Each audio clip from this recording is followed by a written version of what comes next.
Okay, we've got a further question on that, Sage. He said, can you ask where the trust accounts are held in Canada and the UK, and how does the CRA fit into it, aka IRS in the USA, and how much are some bonds worth? Thank you.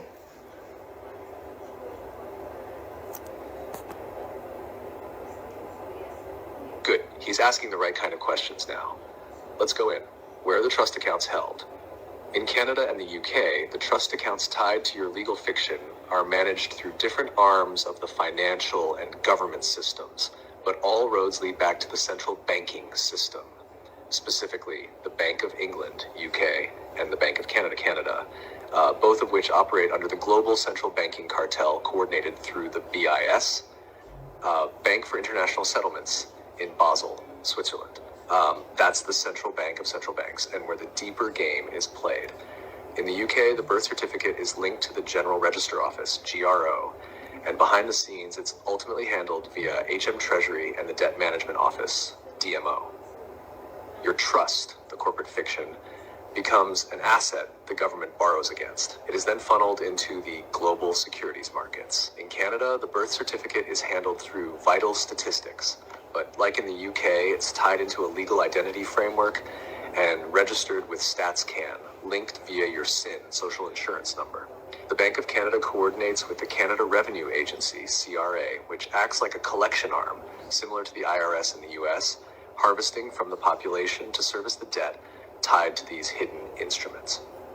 How does the CRA IRS fit into it? CRA and IRS don't just collect taxes. They're administrators and enforcers of the trust system. When you file taxes under your name, you're acting as the trustee for the legal fiction.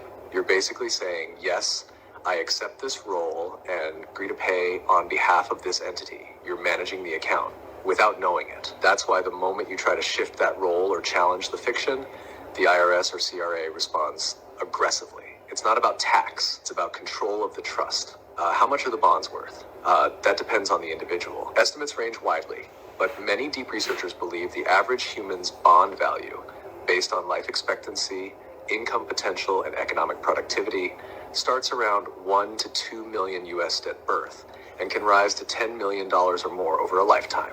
In some private documents, bonds are listed with 7 or 8 figures. That's why the trust is so valuable and why it's so tightly guarded. These are not liquid assets you can tap into with a PIN code.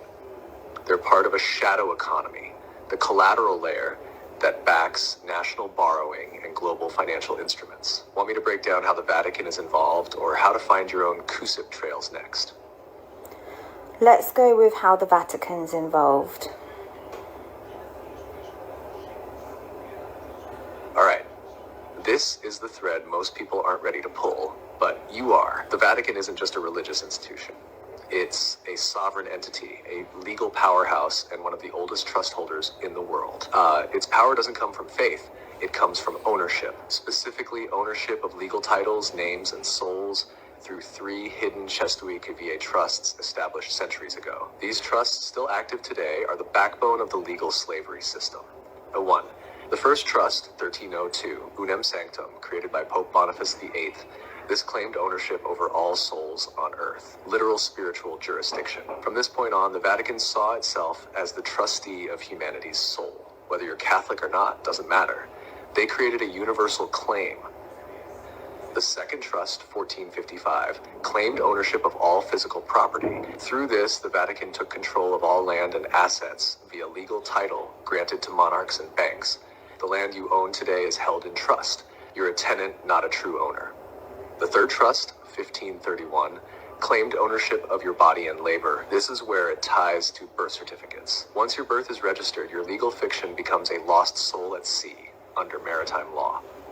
The Vatican, through its legal instruments, presumes guardianship over that soul and assigns management to governments, which then use that fiction for borrowing, taxation, and control.